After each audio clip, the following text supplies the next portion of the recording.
Hello everyone. We're covering part 3 now of Duchess of Hell. So far we've been introduced to Oleander and the fact that she might be the daughter of a demon, and also that parts of her life are getting a bit messed up, mainly because someone's agreed to something without her permission and she might die. So let's get into part 3, shall we? So 3, the deal. Oleander was surprised how comfortable it was in Dave's house. Of course, she was a bit saddened that Eva couldn't slam the door open and dive onto her, but Eva had made her a card. She'd been as sweet as always and even rehearsed her parts of the play for her, which both Rachel and Dave had watched and clapped over. Ollie had felt calm and comfortable with them all, feeling more like she was in the presence of real family before she'd found herself settling to sleep, and, well, she was glad Dave called the office and gave her the next few days off. She was offered to stay at the house the whole time, but she was quite sure she'd just spend the day with them. She'd just spend the day with them. After a long rest, surprised she'd even dared to sleep until lunchtime, Ollie woke up to the soft sound of cutlery on a tray being brought into the third bedroom by Rachel. It was a bit of a shock to receive some toast and scrambled eggs, but it hit the spot, and Ollie's stomach groaned joyously towards Rachel's chuckle. As Rachel settled in, as Rachel settled it down on the drawers beside the bed, Ollie sat up and thanked her, only to receive a hand to the forehead. It had been a long time since Ollie had been ever. It had been a long time since Ollie had ever been put in a situation where she was the one receiving such care. But Rachel went to go and get the temperature checker, and Ollie sighed as she returned. "You don't have to worry. I haven't missed any calls from the hospital, so I think we're fine," Ollie stated gently, smiling as warmly and kindly as she could, although part of her felt like she wanted to burst into tears at such care. Rachel checked her over with a soft hum, before then agreeing and then pulling the chair over to her side. That was never a good sign, and Ollie looked towards Rachel cautiously as she began to pout, and it was clear she was not happy about something. For a moment, Ollie was worried that there was something wrong with Dave, and she was scared as she gulped anxiously. Rachel. "Oh, it's just. Well, I can tell you something, and you'll listen, not overreact, and just when you're properly told, act like it's all new." Rachel was looking cagey, and Ollie gave a soft sigh as she continued to eat for a moment. She had been expecting this. Ever since Ian had said something yesterday, she'd been considering how many meetings they were having, how they'd cut back on marketing, how everything had been shifty for quite a while. In fact, she looked towards Rachel patiently, and Rachel took in a steadying breath. "I know things have been feeling off in the company, and there's a reason for it." "Are they selling it?"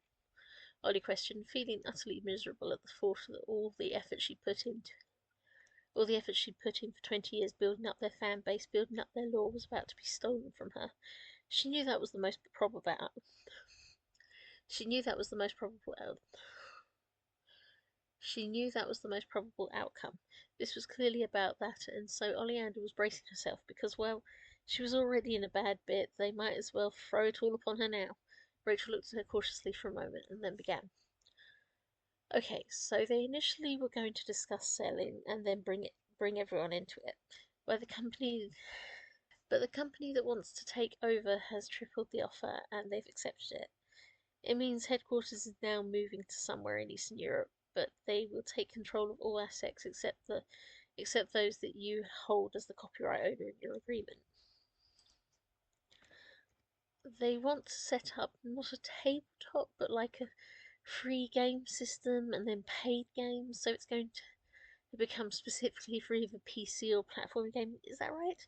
But anyway, the only people they want to retain are the designers that have produced the 3D imaging, not the concept artists, and none of the authors either. Basically, they're going to turn it into something like those tank games you see, and because the tabletop aspect doesn't look like it's going to develop any further when there are so many competitors now, well, that's it. Rachel stated, looking incredibly depressed on the matter, and then rubbing the back of her neck. Ollie was not surprised. She'd been hearing weird things about companies that could potentially be a little traditional in their ideas taking it on, and well, they probably could compete in markets where English was not the main language. And who could say who was really buying it up? Oleander looked uncomfortable as Rachel continued. "The big problem in it all is you, though. Your characters and Laura's concepts are what was selling. Your book set templates, and so did your art. If they can't buy from you, they have to remove the law and create new law, which would mean they were basically making a derivative, a derivative, not the real thing. So there's bound to be someone who wants to talk to you about it, and won't keep you on, but will buy everything from you. And well, that's it. I see. So even if I don't give it to them, I can get sued for releasing anything myself, right? Well, I guess I've made a good enough name for myself. I can start it all over again somewhere.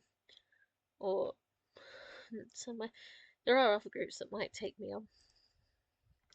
Oleander sighed heavily. She was feeling very weird right now, almost a little faint, and she thanked Rachel but continued eating. Rachel looked worried that she was not responding in the manner she expected. But Oleander just remained eating gently and thinking it over as Rachel got up to the door and then paused to look at her. Look, I can't stop Dave even when I couldn't stop Dave even when I complained. He said that he could use this money to start something new, and I think he wanted to do something with you still. I did complain to him, but as you know, it's not my business. Still, I've decided with Dave that you're going to stay with us for the week. Give you a good bit of time to recover. I can go feed Kosh if he's due tomorrow and check up on him, and well, we'll keep you safe, Rachel stated, looking stern and giving the expression that screamed she had indeed had a big argument with Dave over it all. Ollie was thankful and said so as Rachel left before she finished her food and then took in a deep breath before then settling the tray on the drawers and turning on her phone.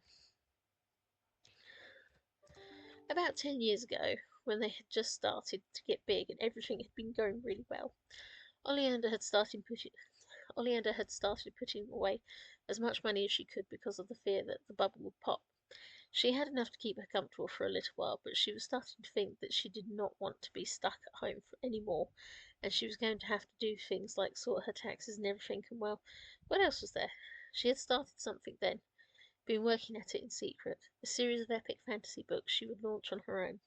She had the covers done and everything, and spent her spare time building it, and she could release it with this news.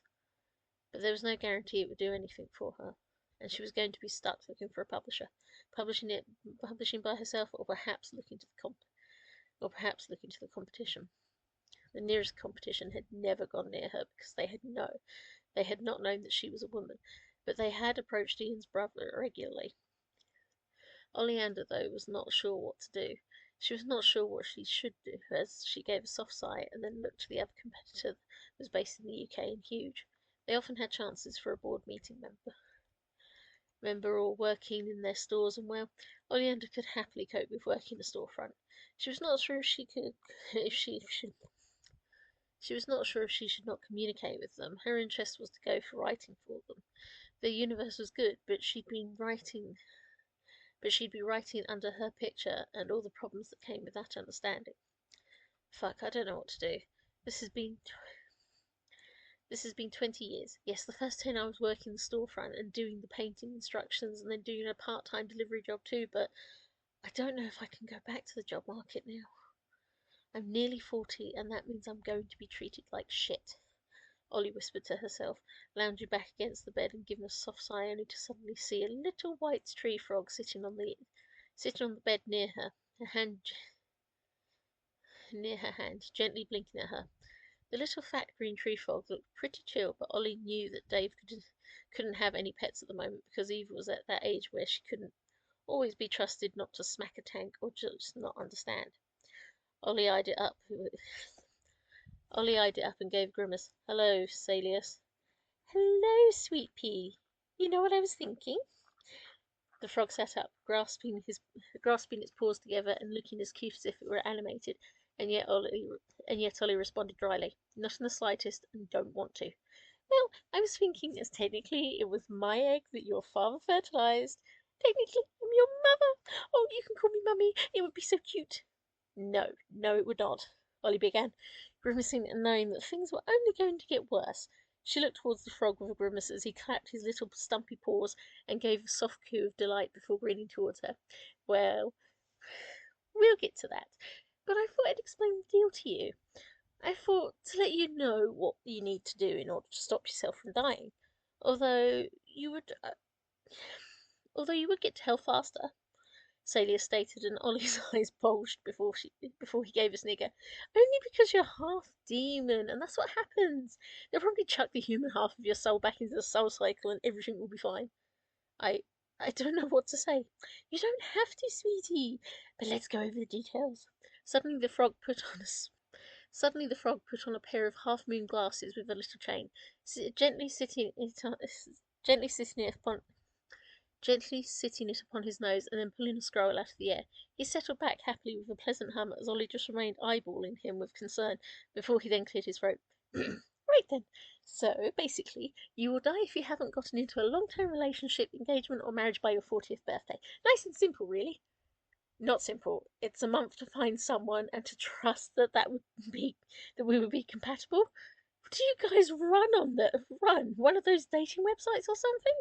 Oleander groaned, but oh boy, it had been a continuous thing for the past 15 years that she needed to find someone, needed to settle down and have children, and that was not what she wanted. She was also wondering about how ridiculous this thought was when the frog gave a happy trill.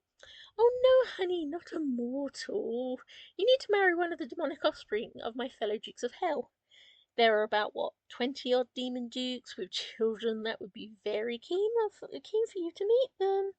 Plus, of course, Astaroth is one, and she's only technically a duke. She's actually one of the top demons in hell. But yes, isn't that amazing? There's nearly 20 beings, male, female, both, and neither that are on hand for you to choose from. In fact, you only have to pick one, and they'll all bow to you because your human half is incredibly valuable to them. Salius beamed in delight, and then was a bit confused when a mug was smacked into him, and he actually seemed to explode. I need to see a lawyer about this.